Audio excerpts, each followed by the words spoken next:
여러분, 혹시 요즘 집안에 이유 없이 안 좋은 일들이 계속 생기고 계신가요?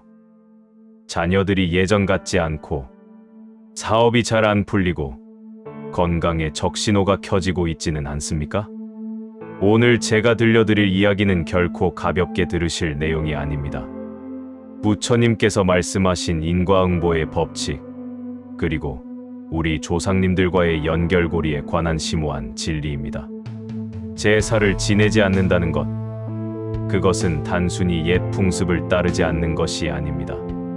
그것은 우리를 잊게 해준 뿌리를 잇는 행위며 보이지 않는 큰 흐름을 끊어버리는 일입니다. 지금부터 제사를 지내지 않았을 때 일어나는 무서운 일 7가지를 말씀드리겠습니다. 끝까지 들으시면 여러분 집안에 일어나고 있는 많은 일들의 원인을 깨닫게 되실 것입니다. 부처님께서는 말씀하셨습니다. 모든 것은 인연으로 맺어져 있고 끊어진 인연은 반드시 그 대가를 치르게 된다고 말입니다.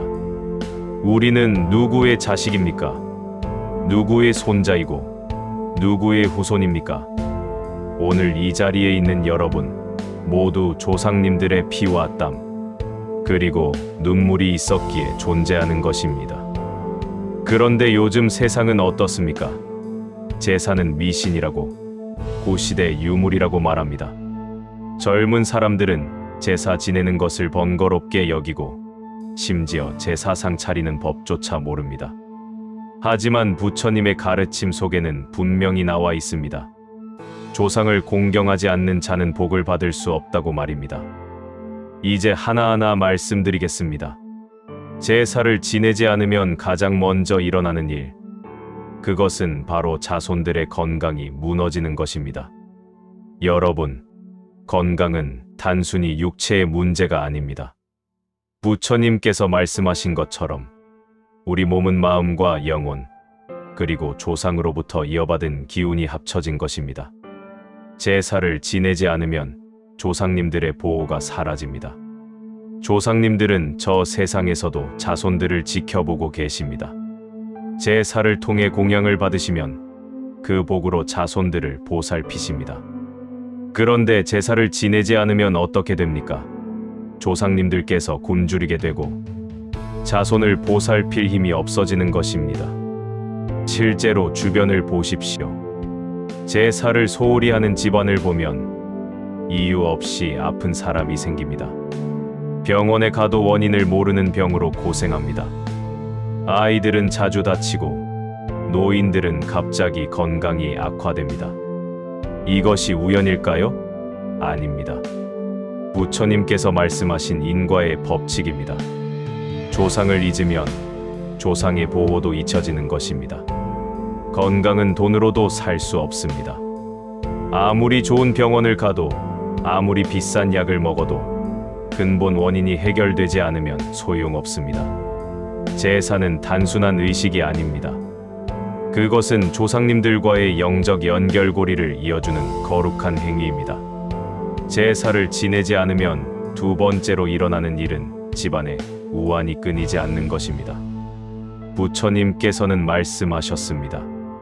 마음이 어지러우면 세상이 어지럽고 집안이 어지러우면 복이 떠난다고 말입니다. 제사를 지내지 않는 집안은 기운이 흐트러집니다. 보이지 않는 곳에서 조상님들께서 근심하시고 그 근심의 기운이 집안 전체로 퍼지는 것입니다. 그러면 어떤 일들이 벌어집니까? 가족 간의 다툼이 잦아집니다. 사소한 일로 말다툼이 생기고 형제 간의 불화가 생깁니다. 부부 간의 갈등이 깊어지고 부모 자식 간의 마음의 거리가 멀어집니다. 돈 문제로 시끄럽습니다. 사업이 잘 안 되고 투자한 것이 실패하고 예상치 못한 곳에서 돈이 나갑니다. 재판에 휘말리거나 사기를 당하거나 보증을 잘못 서서 빚을 지게 됩니다. 사고가 자주 일어납니다. 차 사고, 낙상 사고, 화재, 도난. 이유 없이 안 좋은 일들이 계속 생깁니다.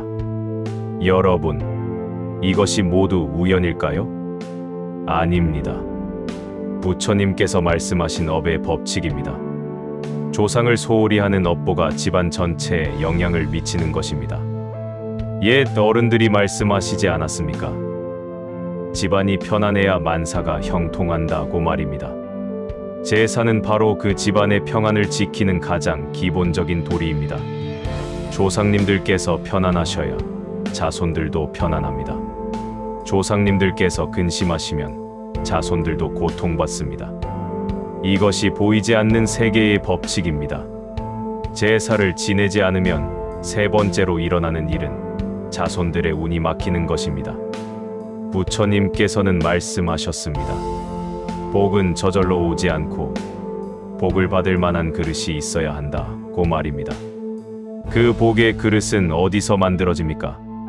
바로 조상님들로부터 내려오는 것입니다. 조상님들께서 쌓으신 공덕과 업보, 그것이 자손들에게 이어지는 것입니다. 그런데 제사를 지내지 않으면 그 연결고리가 끊어집니다. 조상님들께서 자손을 도우실 수 없게 되는 것입니다. 그러면 어떤 일이 벌어집니까? 자녀들이 공부를 아무리 열심히 해도 성적이 안 오릅니다. 시험을 볼 때마다 실수를 하고 중요한 순간에 실력 발휘를 못합니다. 원하는 대학에 떨어지고 좋은 직장에 들어가지 못합니다. 사업을 해도 번번이 실패합니다. 좋은 기회가 와도 놓치고 투자해도 손해만 봅니다. 열심히 일해도 결과가 안 따라오고 남들은 쉽게 하는 일을 본인만 어렵게 합니다. 결혼운도 막힙니다. 나이가 들어도 인연을 못 만나거나 만나도 인연이 오래가지 못합니다. 결혼을 해도 부부 사이가 좋지 않고 자녀 복도 없습니다.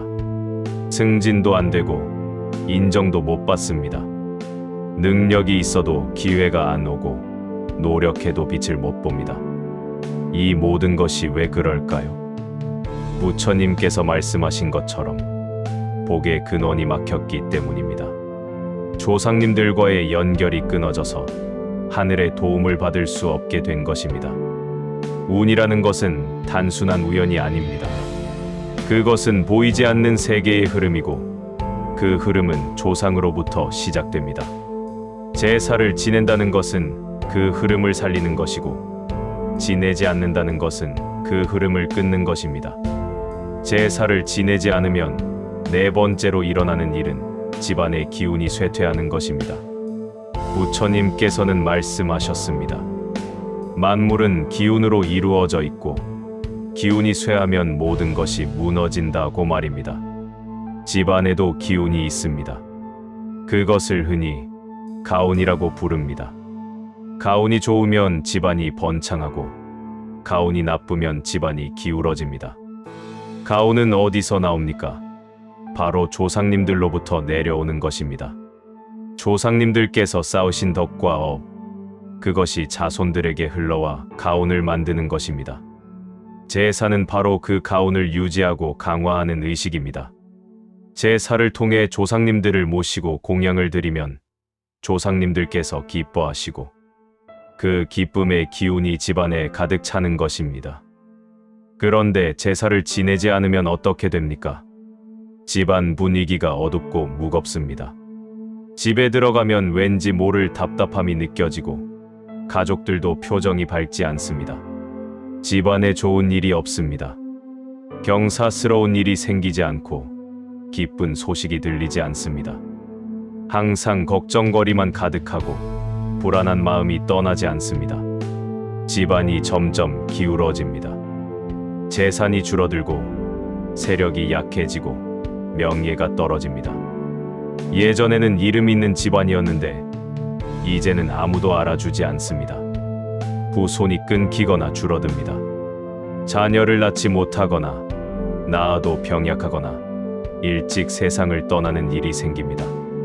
이것이 모두 무엇 때문입니까? 부처님께서 말씀하신 것처럼 근본이 흔들렸기 때문입니다. 나무는 뿌리가 든든해야 가지가 무성하고 열매가 맺히는 법입니다. 조상님들은 바로 우리의 뿌리입니다. 뿌리를 잊으면 나무가 말라갑니다. 제사를 지내지 않는 것은 바로 뿌리에 물을 주지 않는 것과 같습니다. 제사를 지내지 않으면 5번째로 일어나는 일은 악한 기운이 집안에 들어오는 것입니다. 부처님께서는 말씀하셨습니다. 선한 기운이 있으면 악한 기운이 침범하지 못하고 선한 기운이 약하면 악한 기운이 파고든다고 말입니다. 조상님들께서 지켜주시는 집안에는 선한 기운이 가득합니다. 그 기운이 집안을 보호하고 나쁜 것들이 들어오지 못하게 막아줍니다. 그런데 제사를 지내지 않으면 조상님들의 보호막이 사라집니다. 그러면 온갖 악한 기운들이 집안으로 들어오게 됩니다. 어떤 일들이 벌어집니까? 집안의 원인 모를 병이 돕니다. 의사도 원인을 모르는 이상한 증상들이 나타나고 치료를 해도 낫지 않습니다. 가족 중 누군가가 정신적으로 불안해지고 악몽을 자주 꾸고 이유 없이 두려워합니다. 집안에 불미스러운 일이 생깁니다. 자녀가 나쁜 친구를 사귀거나 도박이나 술에 빠지거나 범죄에 연루됩니다. 가족 중 누군가가 갑자기 성격이 변하고 이해할 수 없는 행동을 합니다. 집안의 애군이 계속됩니다.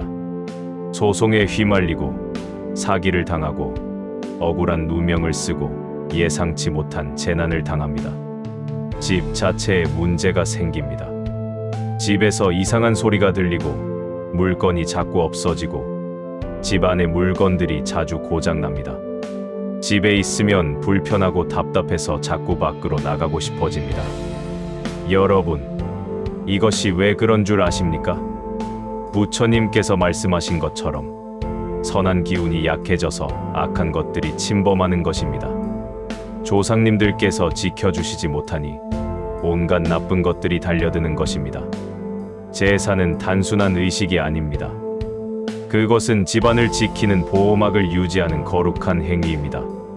제사를 지내지 않으면 6번째로 일어나는 일은 후손들이 도리를 잃는 것입니다. 부처님께서는 말씀하셨습니다. 부모에게 효도하지 않는 자는 하늘의 이치를 거스르는 것이고 조상을 공경하지 않는 자는 인간의 도리를 저버리는 것이다. 고 말입니다. 제사는 단순히 음식을 차려놓는 것이 아닙니다. 그것은 자손들에게 효와 예를 가르치는 교육의 장입니다. 제사를 통해 아이들은 배웁니다. 조상님들을 공경하는 마음을, 부모님을 섬기는 도리를, 가족의 소중함을, 뿌리의 중요성을 말입니다. 그런데 제사를 지내지 않으면 어떻게 됩니까? 자녀들이 부모를 공경하지 않습니다. 부모 말을 듣지 않고 버릇없이 굴고 효도할 줄 모릅니다. 나이 들어서는 부모를 모시기는커녕 오히려 부담스러워하고 멀리합니다. 형제 간에 우애가 없습니다. 서로 다투고 미워하고 재산 때문에 원수가 됩니다. 가족보다 돈을 중시하고 혈육보다 이익을 따집니다. 인륜을 저버립니다. 약자를 괴롭히고 남을 속이고 양심 없이 행동합니다. 옳고 그름을 구분하지 못하고 수단과 방법을 가리지 않습니다. 자녀들이 방황합니다. 인생의 의미를 찾지 못하고 정신적으로 방황하고 나쁜 길로 빠집니다. 마약, 도박, 범죄, 부모가 상상도 못할 일들을 저지릅니다. 왜 이런 일이 벌어질까요? 부처님께서 말씀하신 것처럼 근본 교육이 없기 때문입니다. 제사를 통해 배워야 할 효와 예와 도리를 배우지 못했기 때문입니다. 요즘 세상을 보십시오. 자식이 부모를 때리고 형제가 서로 죽이고 폐륜이 난무합니다. 이것이 모두 어디서 시작되었습니까? 조상을 잊어버린 데서 시작된 것입니다. 제사를 미신이라고 버린 데서 시작된 것입니다. 제사는 단순한 의식이 아닙니다. 그것은 인간의 도리를 가르치는 귀한 시간입니다. 제사를 지내지 않으면 마지막으로 일어나는 일, 그것은 내세에 큰 업보를 받는 것입니다. 부처님께서는 말씀하셨습니다. 이 생에서 지은 업은 반드시 갚아야 하고 이 생에서 갚지 못하면 내생에 반드시 갚게 된다고 말입니다. 여러분, 우리는 이번 생으로 끝이 아닙니다. 부처님께서 말씀하신 윤회의 법칙에 따라 우리는 다시 태어나고 또 태어납니다. 그런데 이번 생에서 조상을 잊고 제사를 지내지 않으면 그 업보는 반드시 갚아야 합니다. 어떻게 갚게 됩니까? 내 생에 태어나면 부모 복이 없습니다. 부모를 일찍 여의거나 부모가 자식을 돌보지 않거나 부모와 인연이 박합니다. 고아로 태어나거나 버림받아 자라거나 사랑 없이 성장합니다. 자식 복도 없습니다. 자녀를 낳지 못하거나 낳아도 자식이 불효하거나 자식 때문에 평생 고생합니다. 자식에게 배신당하고 버림받고 외롭게 늙습니다. 가난하게 태어나 평생 고생합니다.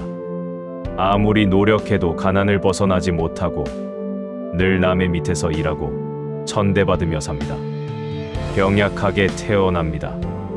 태어날 때부터 병을 안고 태어나거나 평생 아픔과 고통 속에서 살아갑니다. 천한 신분으로 태어납니다. 예전 같으면 노비나 천민으로 태어나고 요즘으로 치면 가장 낮은 계층에서 평생 벗어나지 못합니다. 짐승으로 태어날 수도 있습니다. 부처님께서 말씀하신 것처럼 업이 깊으면 축생으로 태어나 짐승의 고통을 겪게 됩니다. 가장 무서운 것은 악이나 지옥에 떨어지는 것입니다. 조상을 공경하지 않은 죄, 효도하지 않은 죄는 큰 죄입니다. 그 죄가 무거우면 지옥의 고통을 받게 됩니다. 여러분, 이것이 부처님께서 말씀하신 업보의 법칙입니다. 우리는 이번 생만 생각하고 살지만 실제로는 영원한 윤회 속에 있습니다. 이번 생에서 쌓은 업은 반드시 다음 생에 영향을 미칩니다. 제사를 지내지 않는 것은 단순히 조상님들께 불효하는 것만이 아닙니다. 그것은 자기 자신의 내세를 망치는 행위입니다. 여러분, 오늘 7가지 무서운 일들에 대해 말씀드렸습니다. 자손의 건강이 무너지고 집안의 우환이 끊이지 않고 자손들의 운이 막히고 집안의 기운이 쇠퇴하고 악한 기운이 들어오고 후손들이 도리를 잃고 내세에 큰 업보를 받는 것입니다. 이 모든 것이 단순한 미신일까요? 옛날 사람들의 무지에서 나온 헛소리일까요? 아닙니다. 이것은 수천 년 동안 이어져 내려온 진리이고 부처님께서 말씀하신 우주의 법칙입니다. 요즘 세상 사람들은 말합니다. 제사는 미신이고 시대에 뒤떨어진 풍습이고 번거롭고 불합리한 것이라고 말입니다. 하지만 생각해 보십시오. 우리를 있게 해준 조상님들을 기억하고 감사하는 마음이 어찌 미신이겠습니까? 부모님을 공경하는 마음이 어찌 시대에 뒤떨어진 것이겠습니까? 부처님께서는 말씀하셨습니다. 모든 복은 감사하는 마음에서 나오고 모든 화는 은혜를 잇는 마음에서 나온다고 말입니다. 제사는 바로 그 감사를 표현하는 방법입니다. 우리를 낳아주시고 길러주신 부모님께, 그리고 그 부모님을 낳아주신 조부모님께, 그리고 대대로 이어져 내려온 모든 조상님들께 감사를 표현하는 것입니다. 그 감사의 마음이 복을 부릅니다. 그 공경의 마음이 가온을 높입니다. 그 효성이 하늘을 감동시킵니다. 반대로 조상을 잊으면 복이 떠나갑니다. 제사를 소홀히 하면 화가 들어옵니다. 뿌리를 잊으면 가지가 시들어갑니다. 여러분, 지금이라도 늦지 않았습니다. 오늘부터라도 조상님들을 생각하십시오. 명절이나 제삿날에 정성껏 제사를 지내십시오. 비록 간소하게라도 마음을 다해 조상님들을 모시십시오. 제사상을 차릴 형편이 안 된다면 간단하게라도 과일 몇 개와 물 한 그릇이라도 정성껏 올리십시오. 중요한 것은 음식의 많고 적음이 아니라 조상을 기억하고 공경하는 그 마음입니다. 그리고 자녀들에게도 가르치십시오. 조상님들의 은혜를, 우리의 중요함을, 효도의 가치를 말입니다. 부처님께서 말씀하셨습니다. 효도하는 자는 하늘의 복을 받고 조상을 공경하는 자는 대대로 번창한다고 말입니다. 여러분의 집안에 건강과 평안이 깃들기를 바랍니다. 여러분의 자손들에게 복과 운이 가득하기를 바랍니다. 여러분의 가문이 대대로 번창하고 영광스럽기를 바랍니다. 조상님들의 은혜를 잊지 마십시오. 제사를 소홀히 하지 마십시오. 그것이 바로 여러분과 여러분의 후손들을 지키는 길입니다. 부처님의 가르침을 마음에 새기시고 오늘부터 조상님들을 더욱 정성껏 모시시기 바랍니다. 여러분 모두에게 부처님의 자비와 조상님들의 가호가 함께하시기를 기원합니다. 감사합니다. 나무 아미타불 관세음보살.